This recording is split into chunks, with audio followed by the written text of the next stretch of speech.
John MacLean, born on the 24th of August 1879, was a Scottish schoolteacher. MacLean was brought up in Pollokshaws. He was brought up in a Calvinism household, or in other words Reformed Christianity. He attended part-time classes at the University of Glasgow, graduating with a Master of Arts degree, in 1904. MacLean first came to politics through the Pollokshaws Progressive Union. He was starting to believe that the living standards of the working class could only be improved by a social revolution, and it was as a Marxist he joined the Social Democratic Foundation, SDF, and remained in the organisation as it morphed into the British Socialist Party.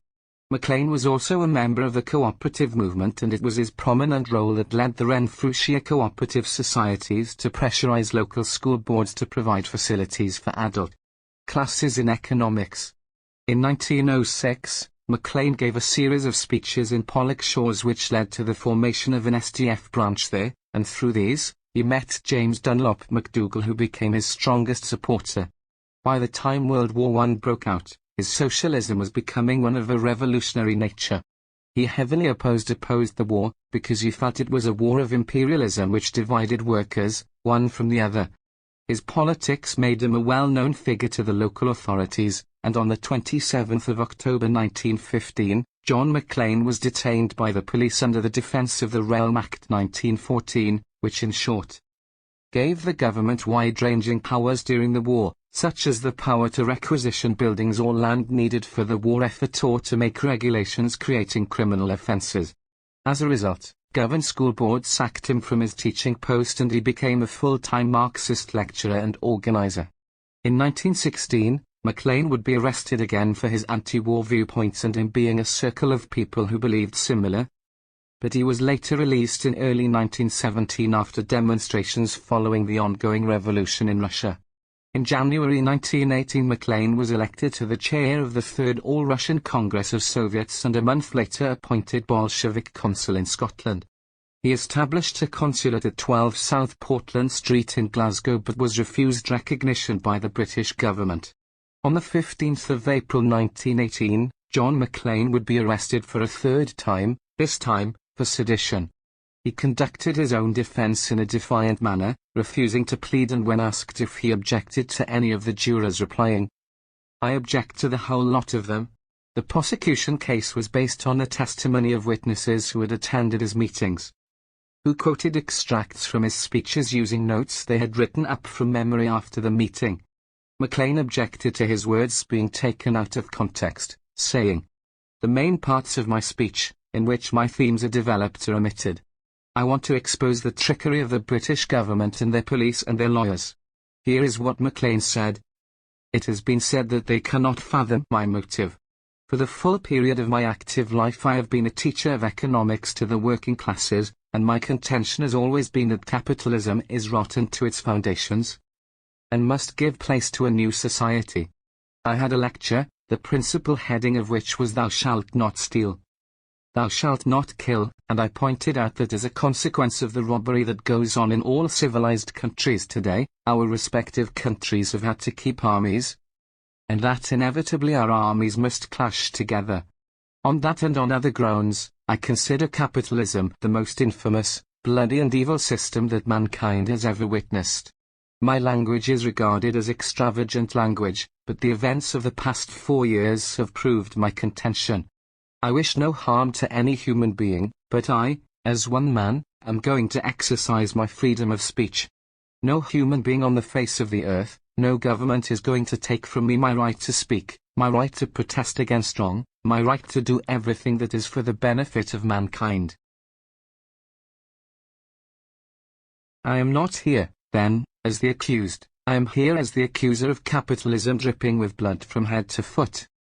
I have taken up unconstitutional action at this time because of the abnormal circumstances and because precedent has been given by the British government. I am a socialist, and have been fighting and will fight for an absolute reconstruction of society for the benefit of all. I am proud of my conduct. I have squared my conduct with my intellect, and if everyone had done so this war would not have taken place. I act square and clean for my principles. No matter what your accusations against me may be, no matter what reservations you keep at the back of your head, My appeal is to the working class. I appeal exclusively to them because they and they only can bring about the time when the whole world will be in one brotherhood, on a sound economic foundation. That, and that alone, can be the means of bringing about a reorganization of society. That can only be obtained when the people of the world get the world, and retain the world. He was sentenced to 5 years penal servitude, and imprisoned in Peterhead prison.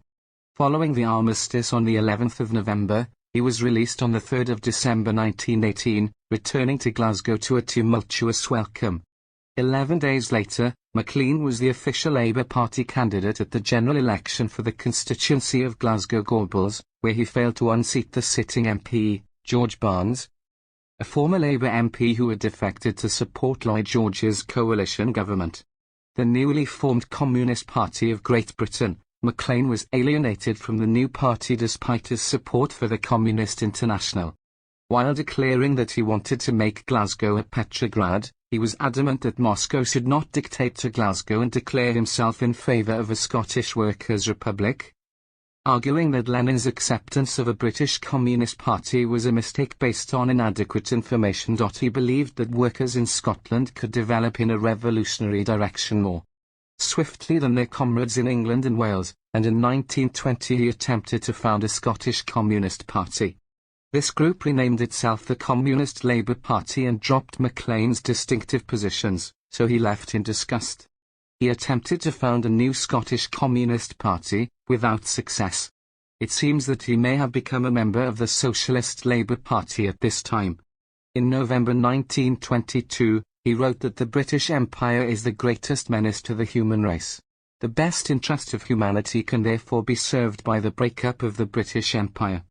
The Irish, the Indians and others are playing their part. Why ought not the Scottish? The corruption of the English communists and the position of the English governing class, then, amply justify the establishment of a Scottish Communist Republic. In 1923, MacLean founded the Scottish Workers' Republican Party, which combined communist ideologies with Scottish nationalism. MacLean's call for a Communist Republic of Scotland was based on the belief that traditional Scottish Gaelic society was structured along the lines of community. He argued that the communism of the clans must be re-established on a modern basis and raised the slogan back to community and forward to communism. His stay in Peterhead prison in 1918 caused a considerable deterioration in his health, being force-fed through hunger strikes. One of John's friends said this. Well, John has been on hunger strike since July. He resisted the forcible feeding for a good while, but submitted to the inevitable. Now he is being fed by a stomach tube twice daily. He has aged very much and has the look of a man who is going through torture. Seemingly anything is law in regard to John. I hope you will make the atrocity public. We must get him out of their clutches. It is nothing but slow murder. MacLean died in Glasgow on the 30th of November 1923, aged 44.